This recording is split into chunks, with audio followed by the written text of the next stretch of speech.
Assalamualaikum warahmatullahi wabarakatuh. Perkenalkan anggota kelompok kami yang terdiri dari saya sendiri, David John Kevin, Iin Royani, Subekti Wibowo, dan Valerian Yusuf. Kelompok kami akan menjawab pertanyaan mata kuliah Desain Pembelajaran dalam Jaringan. Ya, kenalkan saya Valerian Yusuf akan menjelaskan soal nomor satu dengan soal yaitu jelaskan apa inti dari interaktivitas dalam pembelajaran online, apakah itu penting, lalu jelaskan berdasarkan 3 video pertama yang telah disediakan. Nah, sebelum membahas tentang inti dari interaktivitas dalam pembelajaran online ini, kita harus membahas dari 3 video yang telah disediakan untuk mengetahui hal tersebut. Nah, yang pertama yaitu video yang pertama dengan judul Increasing Interaction in the Online Classroom. Nah, ada beberapa hal yang didapat di video tersebut, yaitu yang pertama yaitu kehadiran fasilitator. Nah, kunci yang membuat siswa berinteraksi satu sama lain ini yaitu berdialog atau bertukar informasi gitu ya dengan adanya kehadiran fasilitator. Lalu yang kedua, siswa merespon dengan komentar kepada siswa satu sama lainnya. Nah, siswa ini diharapkan dapat merespon dengan berkomentar kepada siswa satu sama lainnya. Nah, hal ini dikarenakan siswa terlalu sering melihat ruang diskusi antara pembelajar ke instruktur, kebalikan yang sebelumnya sebenarnya ini. Nah, daripada itu, karena terkadang juga instrukturnya cuma satu gitu, seperti itu agak sulit kalau semuanya itu. Jadi lebih baik pembelajar ke pembelajar juga bisa berkomentar satu sama lain agar lebih efektif, seperti itu. Lalu yang ketiga yaitu kedekatan dengan instruktur. Nah, dengan adanya komentar, kehadiran, dan juga kedekatan ini tentu saja dapat membantu interaksi pembelajar ke pembelajar dan juga pembelajar ke instruktur, seperti itu ya. Dan dalam kelas juga instruktur dapat berpartisipasi dalam diskusi-diskusi dan juga mengomentari tentu saja dari pekerjaan dari atau tugas dari siswanya agar siswanya dapat merasakan kehadiran itu di kelas gitu, kehadiran instruktur di kelas. Lalu selanjutnya tips yang ada di video 1 yaitu visualisasikan. Nah, visualisasikan ini coba visualisasikan yang cocok gitu dengan topik pembahasan. Usahakan juga tiap siswa atau kita sendiri ini memiliki foto profil ya, jika pembelajaran itu ada dalam LMS gitu ya, Learning Management System. Nah, karena visualisasi ini penting untuk menjalin ikatan sebagai sebuah komunitas walaupun terpisah jarak gitu ya. Kan tentu saja agak sulit gitu ya kalau kita tidak melihat sama sekali, seperti itu. Lalu yang kedua yaitu komentar yang otentik. Buatlah komentar yang otentik dan berbeda gitu satu sama lainnya. Tidak hanya komentar yang evaluatif semata, kita juga bisa menyemangati, memberikan semangat gitu ya, menanyakan rencana lebih lanjut atau mungkin bertanya gitu, berinteraksi dengan siswanya, apapun itu caranya. Nah, hal tersebut merupakan interaksi yang harus ditingkatkan dalam lingkungan pembelajaran online, seperti itu. Lalu yang ketiga yaitu sapa nama siswanya. Nah, sapa nama siswa ini menimbulkan rasa keterikatan pribadi.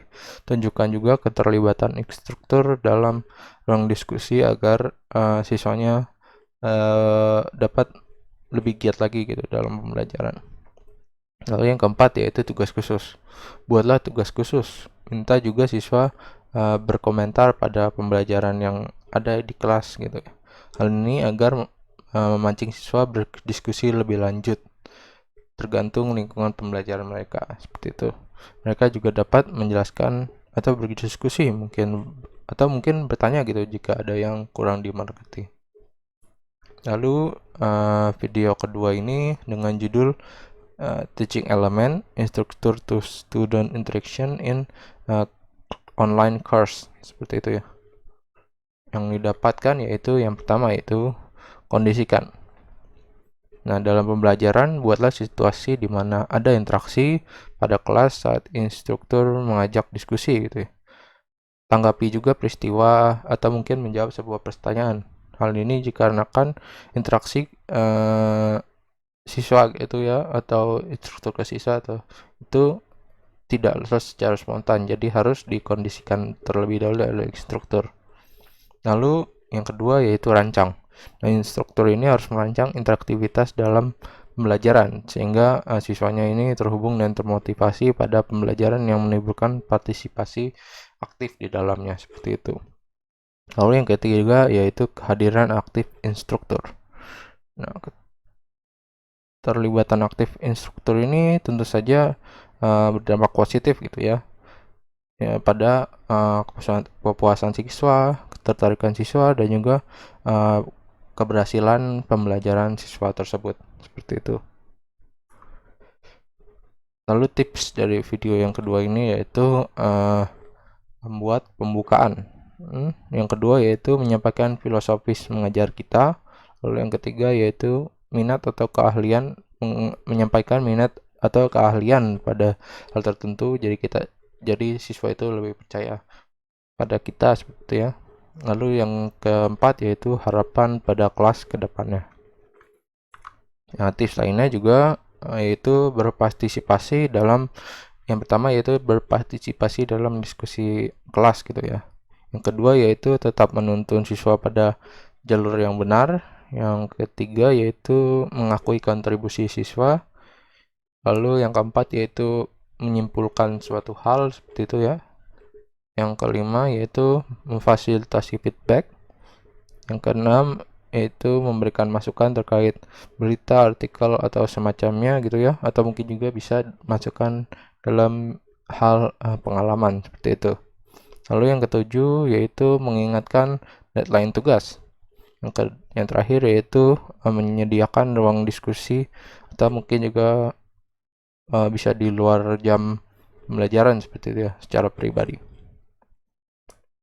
Lalu dari video yang ketiga ini dengan judul Making Online Learning More Interactive Using Pedative Framework. Nah, didapatkan yang pertama yaitu membangun interaksi itu menggunakan platform apapun, baik itu sederhana maupun kompleks. Jadi tidak harus kompleks, kita harus membuat kompleks dulu gitu ya baru berinteraksi. Jadi ya apapun platformnya bisa digunakan untuk berinteraksi seperti itu. Lalu yang kedua, gunakan kalimat ajakan gitu kalau di dalam kelas. Di sini ada peran pedati di dalamnya, yaitu pelajari. Nah, pelajari yang dimaksud itu yaitu ajakan untuk siswa untuk mempelajari learning object yang relevan dan juga sudah ditentukan seperti itu ya. Dan learning object ini bisa berbentuk teks, visual, audio maupun audiovisual seperti itu. Lalu yang kedua yaitu dalami. Nah, dalam ajakan dalami ini apa yang telah dipelajari sebelumnya lalu dites di forum diskusi seperti itu ya, atau apapun bentuknya gitu ya.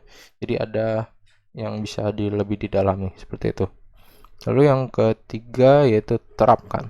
Nah, terapkan ini mengajak siswa untuk menerapkan apa yang telah didalami dalam sebelumnya gitu ya. Mungkin sudah didiskusikan dan sebagainya. Nah, dalam terapkan ini biasanya menggunakan tugas seperti itu ya, atau proyek dan semacamnya melalui platform online. Lalu yang keempat yaitu evaluasi dengan mengukur keberhasilan sejauh mana penguasaan materinya ini. Biasanya menggunakan tes objektif melalui quiz atau semacamnya. Lalu hal yang didapatkan selanjutnya yaitu partisipasi manfaat forum diskusi di kelas. Nah, kita ini harus berpartisipasi dalam diskusi gitu ya, argumentasi dalam apa ya, jadinya kayak memanfaatkan forum kelas itu untuk digunakan gitu ya. Jadi diskusi ini bisa dibuat untuk penilaian. Lalu topik yang dibahas ini bisa dijadikan bahan materi kuis seperti itu. Lalu hal yang didapatkan selanjutnya yaitu responnya forum diskusi. Nah, eh, atau jadi kita ini harus merespon apapun forum diskusinya itu, ataupun pada tugas dengan cepat, komunikatif, motivatif, dan apresiatif. Jadi kita ini harus merespon apapun itu bentuknya. Lalu yang kelima yaitu lakukan evaluasi. Nah, biasanya dengan bentuk tes, uraian yang disampaikan melalui sosmed maupun LMS yang digunakan seperti itu. Lalu yang keenam yaitu berikan feedback dengan cepat gitu ya, agar siswanya juga cepat gitu ya. Nah, dari 3 video yang dibahas sebelumnya, inti dari interaktivitas pembelajaran online yang itu sangat penting dikarenakan yang pertama yaitu tidak ada pembelajaran yang terjadi tanpa interaksi. Yang kedua yaitu interaksi adalah inti dari pembelajaran itu sendiri, seperti itu ya. Lalu yang ketiga yaitu pembelajaran adalah kegiatan komunikasi dua arah, jadi tidak satu arah saja gitu ya. Lalu yang keempat, interaksi yang terjadi dalam pembelajaran itu perlu dirancang, tidak terjadi secara spontan. Lalu yang terakhir yaitu interaksi ini dapat diterapkan pada kelas online tentu saja, karena biasanya kebanyakan orang berpikir bahwa kelas online itu tidak ada interaksi sama sekali gitu ya, karena tidak ada physical appearance gitu ya, seperti itu. Mungkin sekian jawaban dari soal 1. Selanjutnya akan dijelaskan oleh Mas Powo. Terima kasih. LAM dan LTM menurut Richard Kaladin. LAM atau Learning Activity Models merupakan kerangka rangkaian proses pembelajaran dalam jaringan. Ia merupakan unsur-unsur yang harus dipenuhi dalam pembelajaran dalam jaringan, seperti halnya sintaks pembelajaran dalam model pembelajaran di dalam kelas. LAM memuat 4 hal, yakni provision of material atau pemberian materi pembelajaran, interaction of materials atau serangkaian penugasan yang menghubungkan peserta didik dengan materi ajar. Selanjutnya ada interaksi sesama pembelajar atau peserta didik dan interaksi dengan fasilitator atau guru atau dosen. Konsep selanjutnya adalah Learning Technologies Model atau LTM, yakni teknologi atau tools yang digunakan dalam penyampaian pesan dalam proses pembelajaran. Penyampaian pesan pembelajaran dapat dikategorikan menjadi 2 berdasarkan arah komunikasinya. Yang pertama adalah representasional atau penyampaian pesan satu jalan, dan kolaboratif melalui dialog dan interaksi antara fasilitator dengan pembelajar. LAM dan LTM saling berhubungan satu sama lain dalam pembelajaran daring. LAM menjadi kerangka proses pembelajaran, sementara LTM menjadi media dan alat dalam membantu penyampaian proses pembelajaran. Berikut ini adalah desain pembelajaran dalam jaringan untuk mata pelajaran antropologi fase F atau kelas 11. Capaian pembelajarannya adalah menganalisis karya etnografi tentang kota Jakarta. Topiknya adalah petualangan antropolog di permukiman kumuh Jakarta. Model pembelajaran yang digunakan adalah kelas terbalik atau flip classroom dengan mode asynchronous dan synchronous learning. Guru menggunakan learning management system Google Classroom. Nah, pada provision of materials, pemberian materi ajar dan interaction of materials digunakan LMS Google Classroom.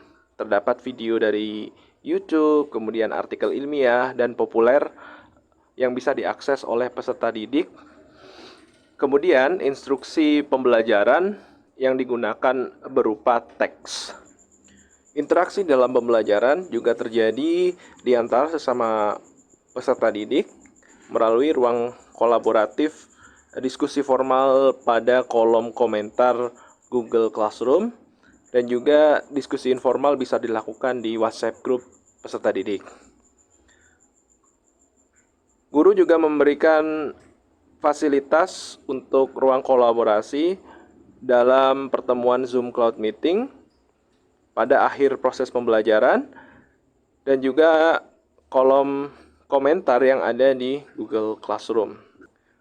Demikian pemaparan mengenai LAM dan LTM menurut Richard Kaladin dan kontekstualisasinya dalam pembelajaran antropologi di fase F. Terima kasih. Terima kasih untuk kesempatannya. Baik, selanjutnya kelompok kami dari kelompok 5 akan menjelaskan tentang pedati, yaitu sebuah desain pembelajaran oleh Bapak dosen kita, Bapak Wes. Nah, mohon izin Bapak untuk menjelaskan sesuai dengan pemahaman yang kami pahami.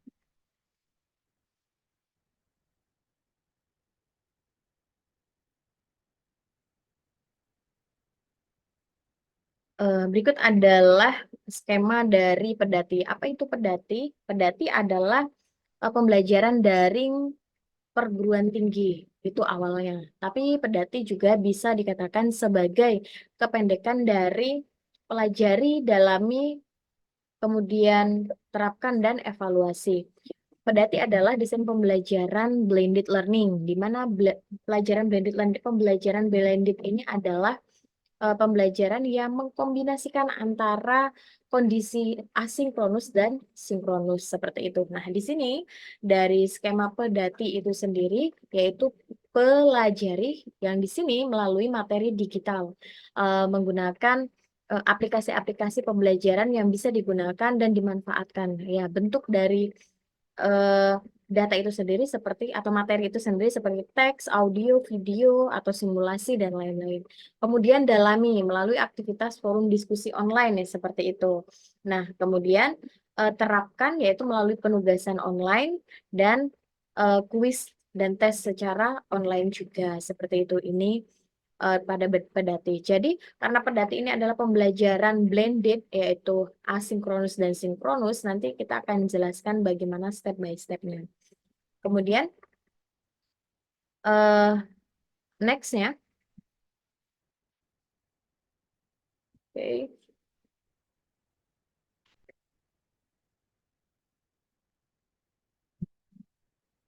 Kemudian ini adalah model desain sistem pembelajaran blended pedati, yaitu di mana di sini mata kuliah. Jadi pedati ini khususnya atau ciri khasnya adalah pembelajaran blended dalam skala kecil seperti itu. Jadi tidak bisa dalam skala yang luar biasa besar atau umum seperti itu. Jadi dia kecil. Biasanya dia untuk satu mata kuliah saja atau satu pembelajaran saja seperti itu. Di sini skema sistem pembelajaran blended pedati yaitu mata kuliah kemudian merumuskan CP atau capaian pembelajaran yang kemudian memetakan atau mengorganisasikan materi pembelajaran, kemudian asinkronus apakah dia asinkronus atau sinkronus seperti itu. Kalau dia asinkronus, iya, asinkronus berarti mereka mengadakan atau merancang aktivitas blended. Mohon maaf, aktivitas asinkronus menyusun rencana pembelajaran, kemudian alur pembelajaran asinkronus yang di sini diletakkan atau dilakukan secara online semua seperti itu. Nah, kemudian kalau dia tidak termasuk ke dalam asinkronus, berarti dia termasuk ke dalam sinkronus, berarti dia merancang atau menyusun pembelajaran secara sinkronus atau secara langsung, di mana kita jelaskan nanti ke depannya bahwa sinkronus itu ada beberapa macam dan asinkronus itu ada beberapa macam. Oke, next. Nah, ini langkah utama desain sistem pembelajaran blended pedati. Ini ciri khasnya ya, yaitu merumuskan capaian pembelajaran, kemudian memetakan dan mengorganisasikan materi pembelajaran, memilih dan menentukan aktivitas pembelajaran sinkron dan asinkron, merancang aktivitas pembelajaran asinkron, dan merancang aktivitas pembelajaran sinkron. Nah, seperti apakah ini? Sebentar.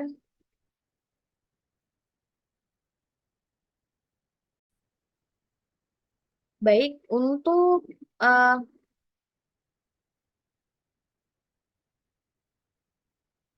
untuk langkah utama atau desain sistem pembelajaran blended ini merumuskan capaian pembelajaran yang di sini maksudnya adalah merumuskan apa sajakah pembelajaran atau tujuan yang akan dicapai dalam pembelajaran blended ini melalui desain pedati seperti itu. Sama contoh ketika kita menggunakan eh, pembelajaran IPA seperti itu. Apa yang harus dicapai, apa yang akan dicapai ketika melakukan pembelajaran ini. Kemudian memetakan dan mengorganisir materi pembelajaran.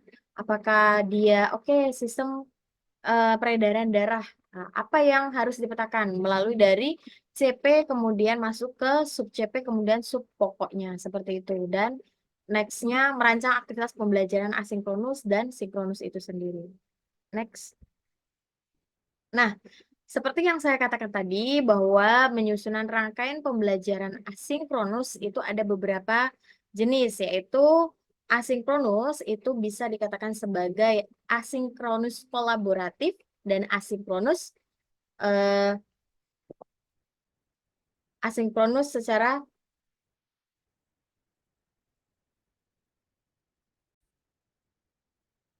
dan asinkronus mandiri seperti itu, seperti yang ada dalam slide sebelumnya.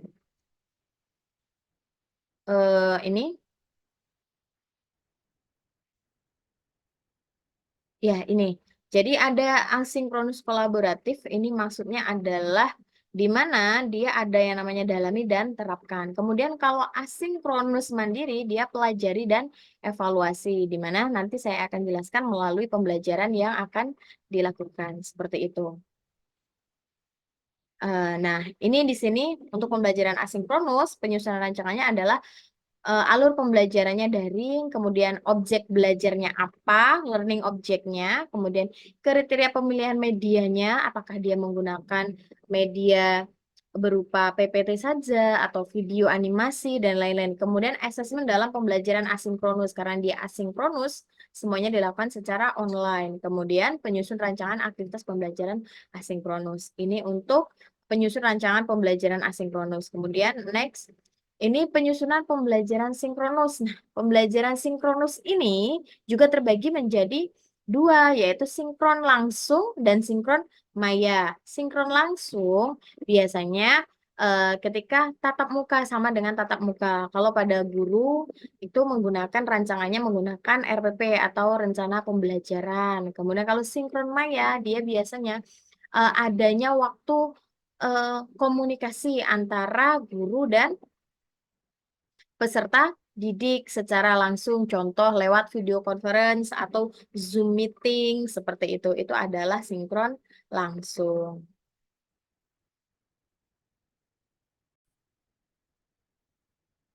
Baik, selanjutnya saya akan mencoba untuk mengaplikasikan mata pembelajaran saya IPA dengan metode atau dengan desain pembelajaran pedati ini. Saya sudah merancang atau sudah membuat rancangan eh, yaitu formatannya seperti ini. Ini desain pembelajaran blended. Jadi mata pelajaran IPA, kemudian di kelas 8 tentang sistem pendidikan, tentang sistem peredaran darah. Nah, di sini ada CP, yaitu peserta didik dapat mendeskripsikan, mengidentifikasi sistem organisme kehidupan. Di sini ada yang namanya kata kerjanya mendeskripsikan dan mengidentifikasi ya.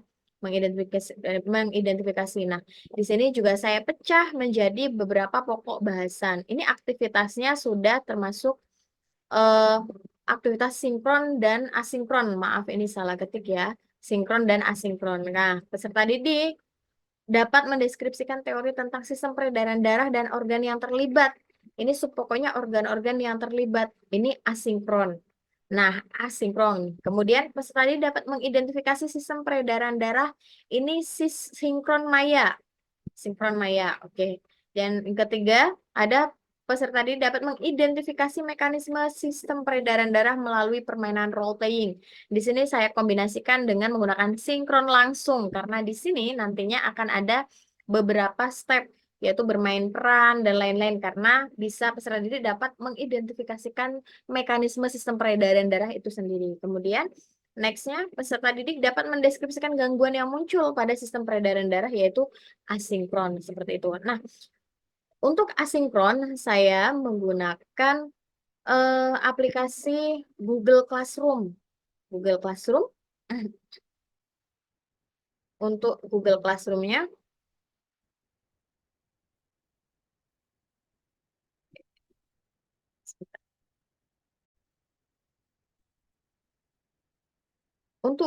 Classroom-nya, seperti ini. Nah, di sini aplikasi yang saya gunakan untuk memenuhi asinkronus pembelajaran, yaitu melalui Google Classroom. Di mana di sini saya sudah melakukan step, yaitu pelajari dengan mengupload materi tentang desain pembelajaran dan sistem peredaran darah ini seperti PPT, seperti ini PPT-nya. Nah, di sini ada tujuan, kemudian ada materi-materinya, seperti itu. Kemudian, di sini juga ada video tentang peredaran darah, seperti itu.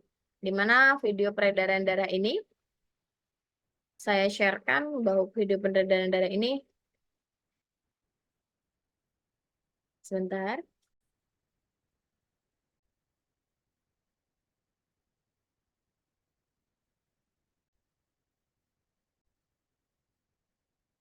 Kemudian setelah itu, untuk memastikan bahwa mereka benar-benar mendalami, saya menggunakan sedikit post-test melalui Wordwall application, yaitu tentang apa sih yang didapatkan seperti itu, yaitu seperti ini post-testnya, dimulai dari kuis. Nah, seperti ini,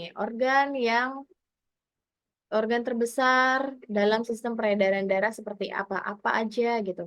Jadi ini bisa ya mereka bisa mengerjakan ini. Ini sebagai post test bahwa mereka dapat melakukan atau mereka dapat memahami apa yang sudah kita sharekan. Kemudian untuk pembelajaran sinkronus ada dua macam ya. Di sini saya tadi berdasarkan rancangan format yang telah saya susun, yaitu ada yang langsung, ya ini, dan ada yang maya. Nah, peserta mengidentifikasi sistem peredaran darah ini yang langsung setelah tadi saya melakukan kelas asinkronus, dengan kemudian chat di Google Classroom, pertemuan selanjutnya saya melakukan Zoom Conference dengan cara menerangkan kembali PowerPoint yang ada dengan alasan bahwa atau dengan tujuan supaya anak-anak benar-benar memahami hal tersebut seperti itu. Dan next-nya, kemudian saya melakukan pembelajaran sinkron secara langsung, yaitu melalui mengidentifikasi dengan usuk pokok, yaitu mengidentifikasi sistem peredaran darah ganda melalui role playing seperti itu. Untuk role playing itu sendiri, saya juga sudah menyusun bagaimana naskahnya seperti itu. Berikut adalah naskah yang saya susun untuk permainan role playing. Ini dia. Nah, skenario role playing ini dimaksudkan supaya peserta didik lebih banget memahami apa yang akan dicapai berdasarkan CP tadi. Nah, seperti ini. Ya, seperti ini. Kemudian, setelah itu di next atau akhir dari bab ini, yaitu penilaian formatif, saya menggunakan aplikasi yang sama, yaitu Wordwall, untuk menggunakan atau untuk memberikan kuis seperti itu. Demikian pemahaman pedati yang saya dapatkan. Semoga berkenan. Terima kasih untuk kesempatannya. Sekian dari kelompok kami. Apabila ada jawaban yang kurang tepat, mohon dimaafkan. Terima kasih. Wassalamualaikum warahmatullahi wabarakatuh.